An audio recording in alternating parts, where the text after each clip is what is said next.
Hello YouTube, this is Said Mirza and today is December 24th, 2021. This video is a follow-up on my previous video, the 9 arguments, in which I analyzed the most common arguments that are made by Muslims and in particular by their sheikhs, imams and muftis when they are told to follow the Quran alone.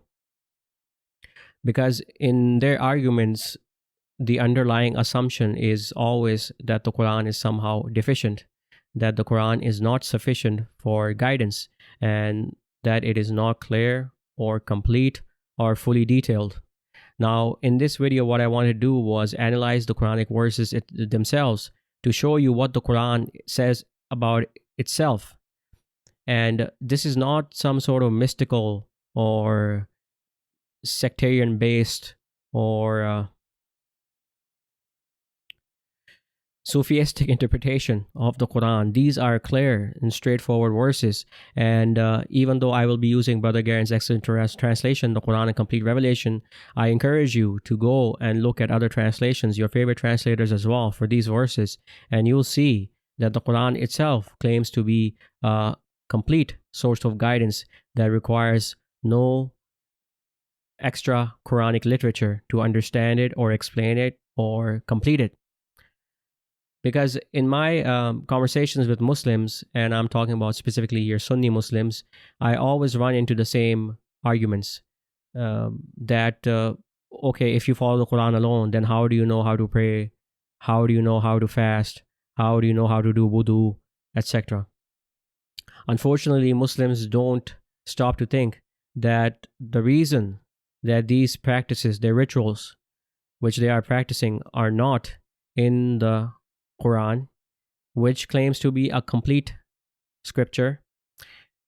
The reason that their practices are not in this book is because these practices were maybe invented by their forefathers and are not the doctrine of God.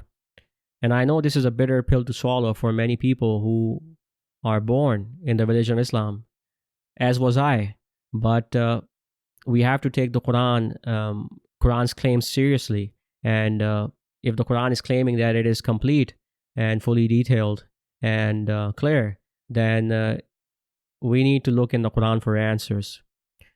Because the fact of the matter is that the architects of the religion of Islam, they have used the key terms in the Quran, such as salat, which Muslims take to mean prayer, and Saum, which Muslims take to mean fasting, and ruku, which Muslims take to mean bowing, and sujood, which Muslims take to mean prostration.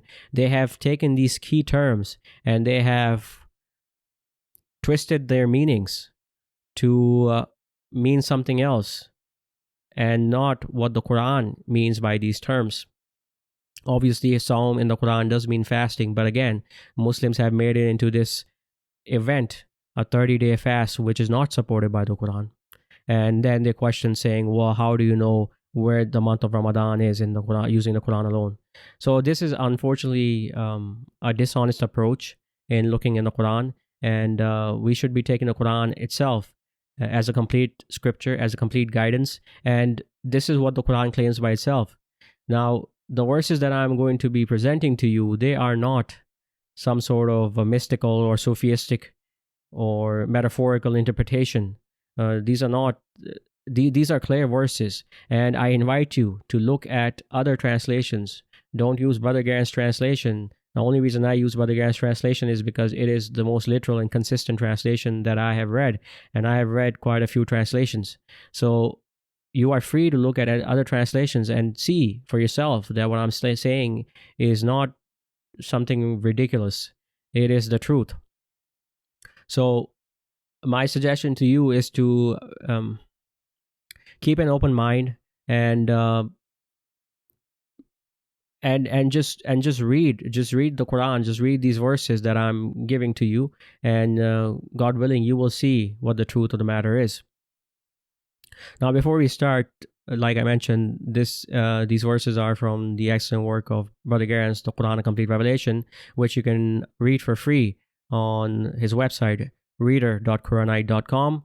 And a lot of these ideas are from his work, the Quranic complete revelation. They're not my own. So I wanted to give credit where credit is due.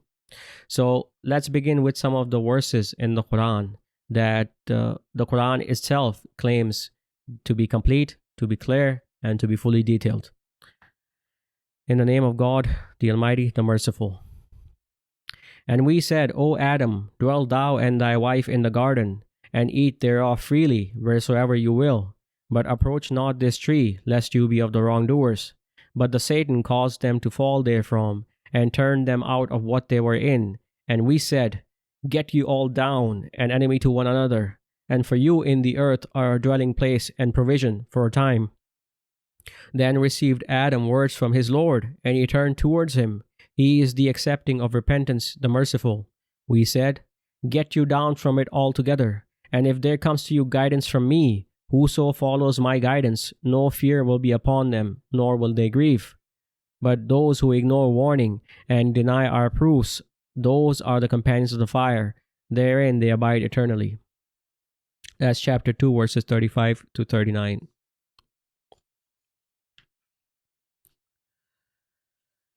A moon of scorching heat was that in which the Qur'an was sent down, a guidance for mankind, and clear signs of the guidance and the division. So whoso among you witnesses the moon, let him fast in it. And whoso of you is sick or on a journey, then a number of other days. God desires for you ease, and he desires not for you hardship, but that you complete the number, and that you magnify God for guiding you, and that you might be grateful. Chapter 2, verse 185. O you who heed warning, enter into surrender completely, and follow not the footsteps of the Satan. He is to you an open enemy. But if you slip after the clear signs have come to you, then know that God is exalted in might and wise. Chapter 2, verses 208 and 209. O mankind, there has come to you evidence from your Lord, and we have sent down to you a clear light. Then as for those who believe in God and hold fast to him, he will make them enter into mercy from him and bounty, and he will guide them to him by a straight path. They ask thee for a ruling. Say thou, God gives you the ruling concerning those without an immediate heir. If a man perishes without a child but has a sister, for her is half of what he left, and he inherits from her if she has not a child. But if there are two females, for them is 2/3 of what he left. And if there are brethren, men and women, for the male is the like of the share of the two females. And God makes plain to you, lest you go astray, and God knows all things. That's chapter 4, verses 174 to 176. I want to stop off here and inform you of a very interesting insight that Brother Garens had as far as this statement by the believers. They ask thee for a ruling, and it says, say thou, God gives you the ruling. As in, the people were asking Muhammad for a ruling, and the Quran and God is chiding them, saying, God gives you the ruling. So the idea is that God is the one who ordains. He is the one who legislates. It was not Muhammad's job to ordain or legislate. He was supposed to be following the guidance that came down to him, the Quran, as we shall see later on. O doctors of the law, our messenger has come to you, making clear to you much of what you hid of the writ, and pardoning much. There has come to you light from God, and a clear writ, whereby God guides him who seeks his approval to the ways of peace, and brings them out of darkness into the light by his leave, and he guides them to a straight path. Chapter 5, verses 15 and 16. Now, I just wanted to stop off and make a comment here. When the Quran uses the word writ, al-kitab, what it's referring to is the law, the subset of the Quran that contains in it the ordinances and the procedures and the laws. And this al-kitab, this writ, was given to the children of Israel.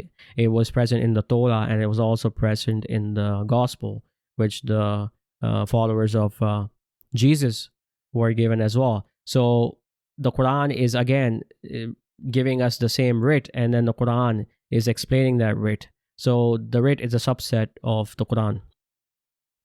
Okay, continuing on.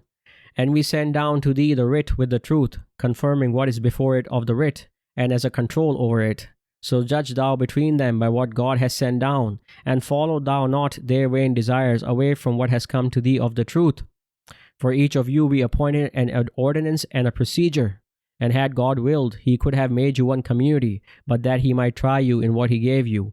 So why in good deeds unto God will you return altogether? And he will inform you of that wherein you differed. And judge thou between them by what God has sent down. And follow thou not their vain desires.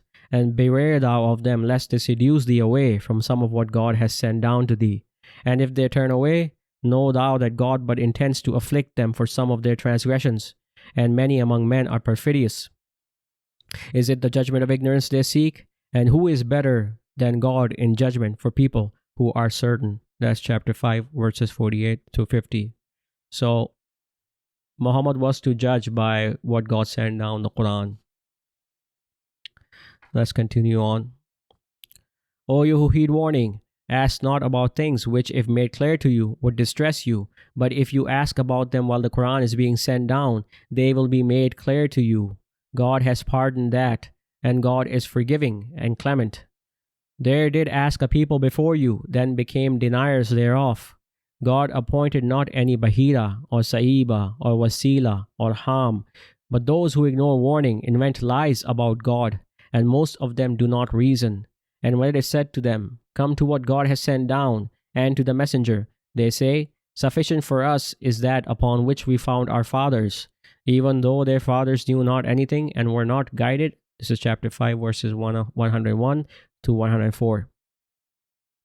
Okay, I know one of the tricks that traditionalists will play here is that they will ask, okay, what does Bahira and Sahiba and Wasila or Ham mean if you're following the Quran alone? And that's precisely the point here, that the people, when the revelation was being revealed, they knew what these things were.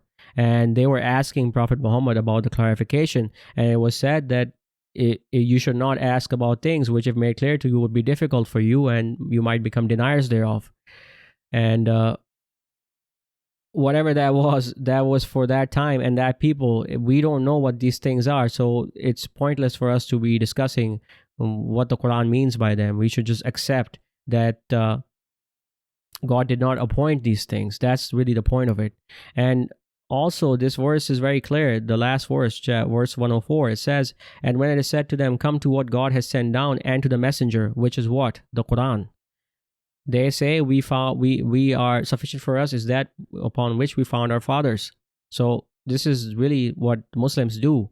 They don't consider the Quran alone as a source of guidance. They want to include their religion, which is inherited from their forefathers. And since they can't find the details of this religion, then they invent lies about God.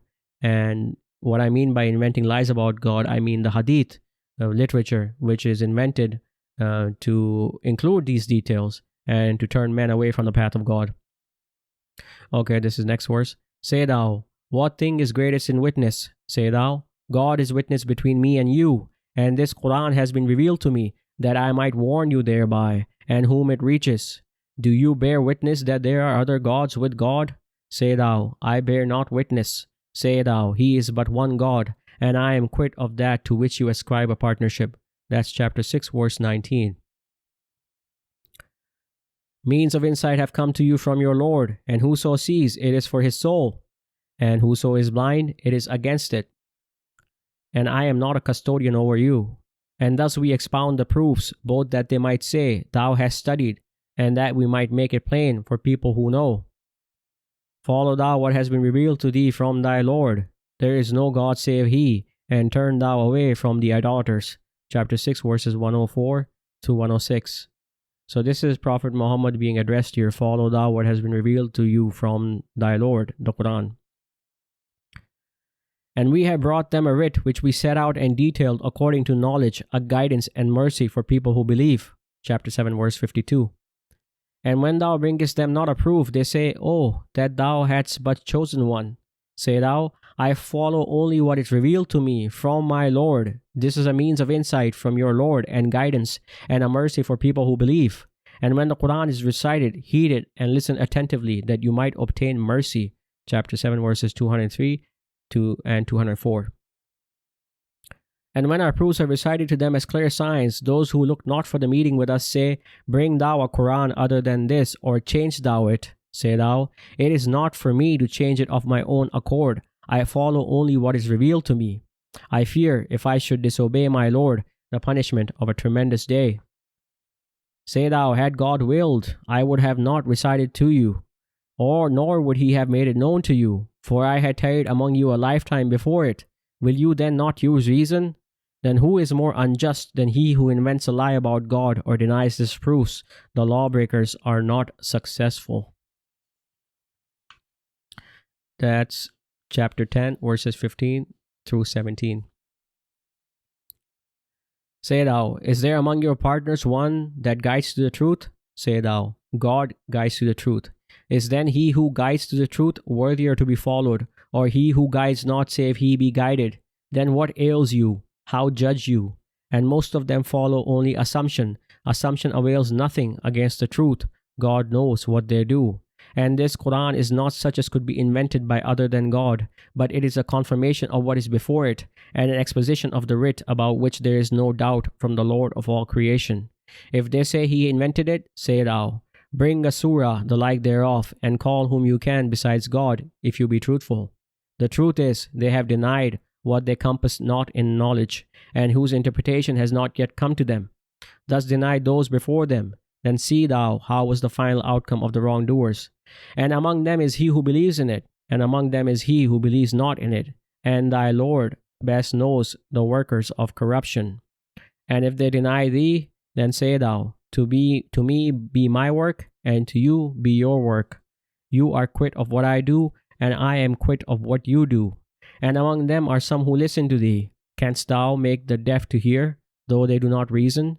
And among them is he who looks at thee. Canst thou guide the blind when they do not see? God wrongs not men in anything, but men wrong their souls. That's chapter 10, verses 35 to 44. So just to backtrack a little bit, in the beginning of this passage, say thou, is there among your partners one that guides to the truth? Say thou, God guides to the truth. So I put this question to you. Is Muhammad to be followed, or is God to be followed? Because Muhammad was guided to the truth by God. This is the argument. Is then he who guides to the truth worthier to be followed, or he who guides not, save he be guided? So we should be following God, and we should be following the Qur'an, which was given to Prophet Muhammad.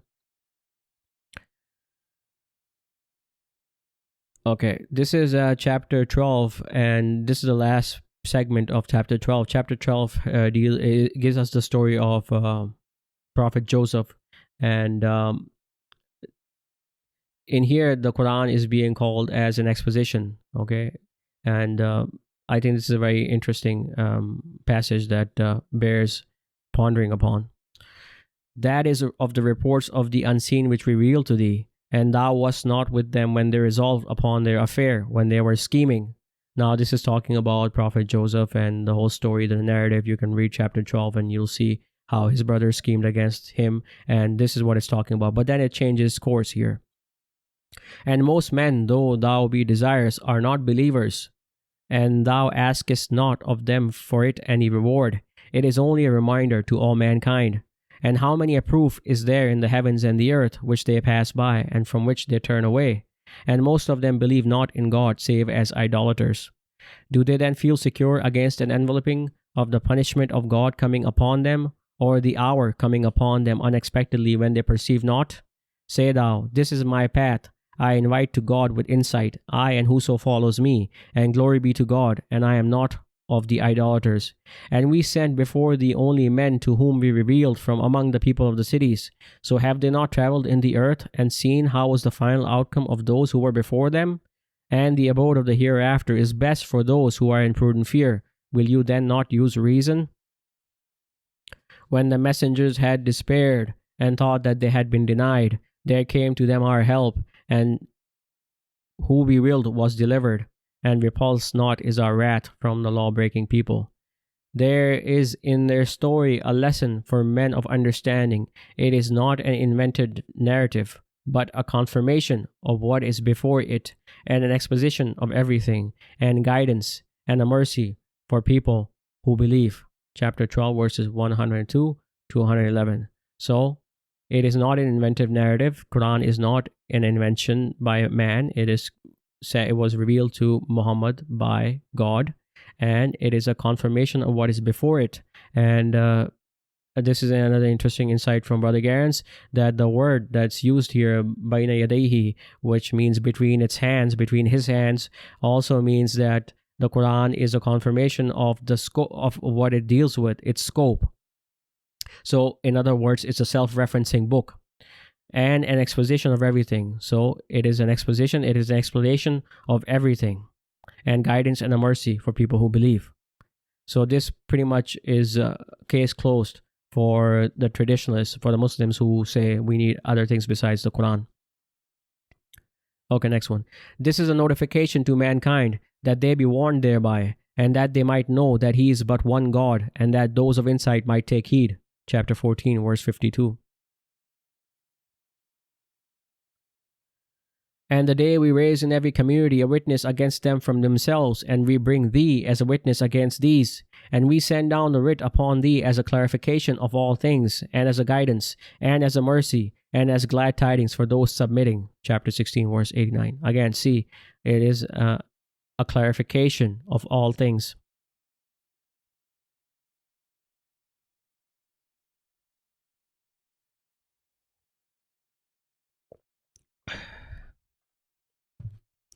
Okay, continuing on.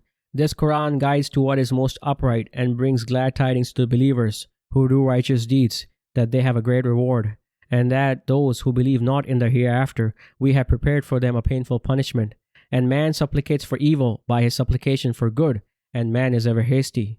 And we appointed the night and the day as two proofs, and we erase the proof of the night, and make the proof of day sight-giving, that you might seek favor of your Lord, and that you might know the number of years and the reckoning. And everything have we set out and detailed with full explanation. Chapter 17, verses 9 to 12. And we have expounded in this Quran that they take heed, but it increases them only in aversion. Chapter 17, verse 41.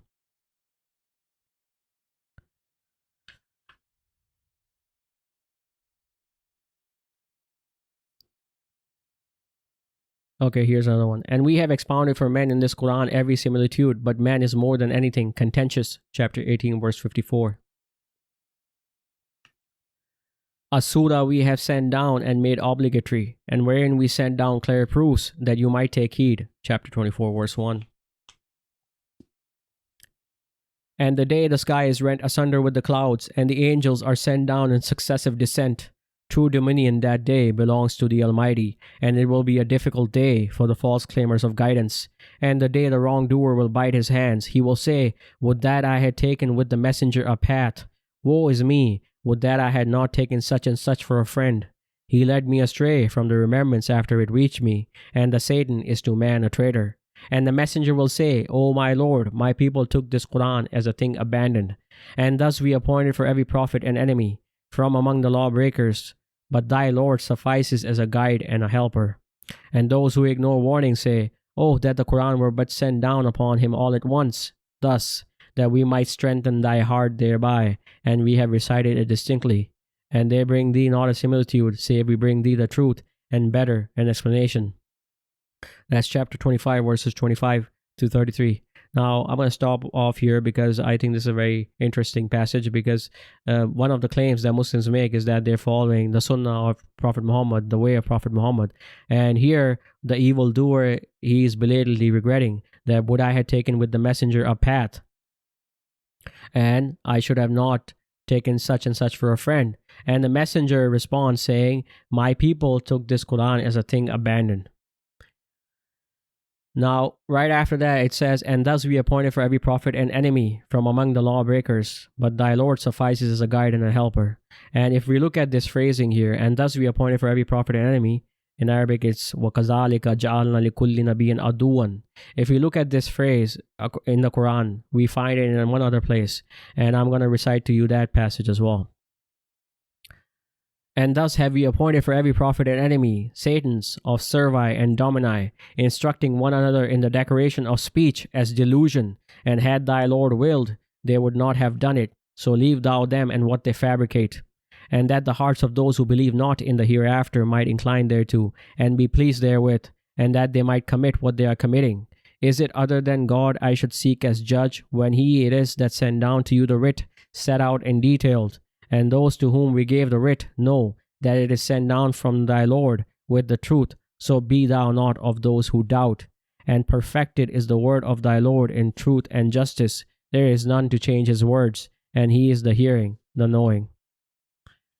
And if thou obey most of those upon the earth, they will lead thee astray from the path of God. They follow only assumption, and they are only guessing. Chapter 6, verses 112 to 116. So, just to recap here, that the evildoer one of his belated regret is that I should have taken with the messenger a path, and the messenger will say that my people deserted the Quran. And we looked at the phrasing, and thus we appointed for every prophet an enemy, and we found it in one other place in the Quran, which is talking, it should be pretty evident what it's talking about. Instructing one another in the decoration of speech as delusion. And had thy Lord willed, they would not have done it, so leave thou them and what they fabricate. It's talking about un-Quranic literature. That's what the Prophet's enemies did. And so those people who are following this hadith, this is a very eye-opening revelation. Now, continuing forward. And it is a revelation of the Lord of all creation, brought down by the faithful Spirit upon thy heart, that thou be of the warners in a clear Arabic tongue. Chapter 26, verses 192 to 195. This Quran relates to the children of Israel, most of that wherein they differ, and it is guidance and a mercy for the believers. Thy Lord will decide between them by his judgment, and he is the exalted in might, the knowing. And place thou thy trust in God, thou art upon the manifest truth. Chapter 27, verses 76 to 79.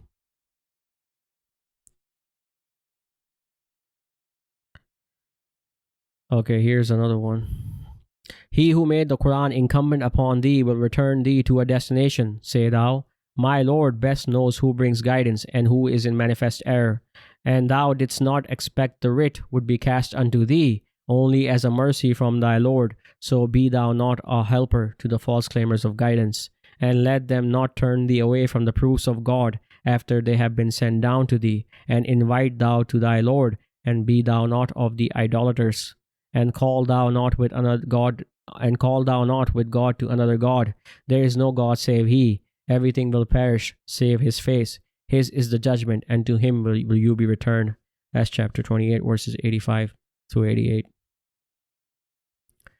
And had all that is in the earth of trees been but pens, and the sea replenished thereafter with 7 seas, the words of God would not be exhausted. God is exalted in might and wise. Chapter 31, verse 27.